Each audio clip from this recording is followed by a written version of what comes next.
Want to learn how to make a Valentine's Day paper craft with your Cricut? Keep watching for a step-by-step tutorial, and at the end of the video, I'll show a featured blooper.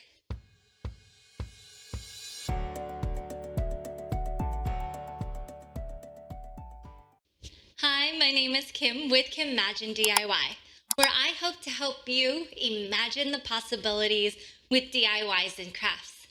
If that sounds good to you, consider subscribing. This is a great beginner project, so let's jump right into the materials that we'll need.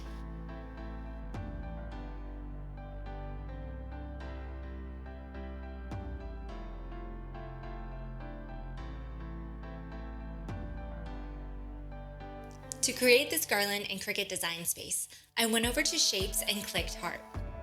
Then I duplicated it and resized each one. Then I changed the color to get a better visual of the design. To get the score line, it's located in the Shapes menu. Resize each line according to the size of the heart. Then select the heart and line and go over to the Align button and center horizontally. Next, you want to attach the heart and the score line together and continue the same with the top 3 hearts. Then duplicate the design according to the colors you desire. Once your colors are selected, you can move them around to your desired pattern. To get that 3D aspect, you're going to duplicate the scored hearts 3 times. The small hearts only need 2 sides because they're staying 2D. Then select the entire design and duplicate it so there's 6 vertical strands. Now it's time to make it. Change each matte material size to letter and click Continue.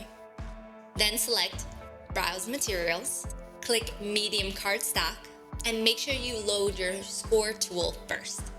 Then you'll switch over to your fine point blade when it tells you to. So the question of the day, what is your favorite Valentine's decoration? Let me know in the comments. The string that I'm actually using is recycled from my boyfriend Tyler's fishing line, but you can also use clear sewing thread. I laid out all the hearts to prep for gluing. I initially tried hot glue first, but it was drying too fast, so I switched over to tacky glue.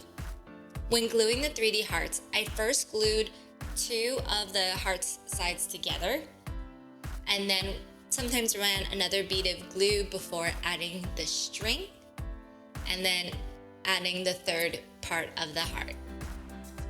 Don't worry about fanning the heart at this time. You want to wait till it dries before trying to move it around. For my design, I was also keeping about 3 inches between each paper heart.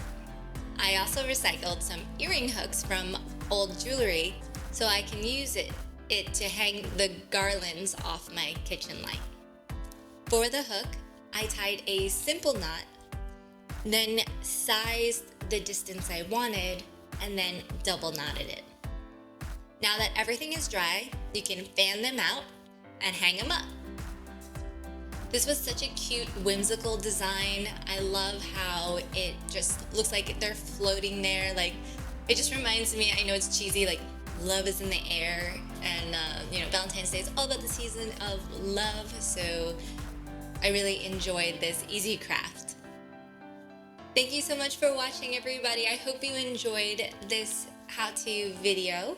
Please make sure to hit that subscribe button so you can see more DIYs and crafts, and I hope to see you guys in the next video. Change eats